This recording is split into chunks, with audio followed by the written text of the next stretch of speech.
喺呢一邊嘅車咧，就其實咧嗰個氣咧，亦都係衝住嗰個馬會去嘅喎。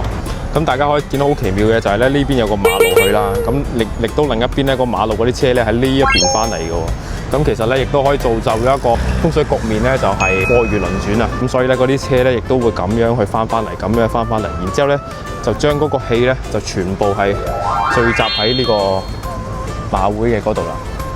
咁然之後咧，馬會亦都非常之聰明啦，就開咗呢一個咁樣嘅車門咧，去收納馬路嘅煞氣。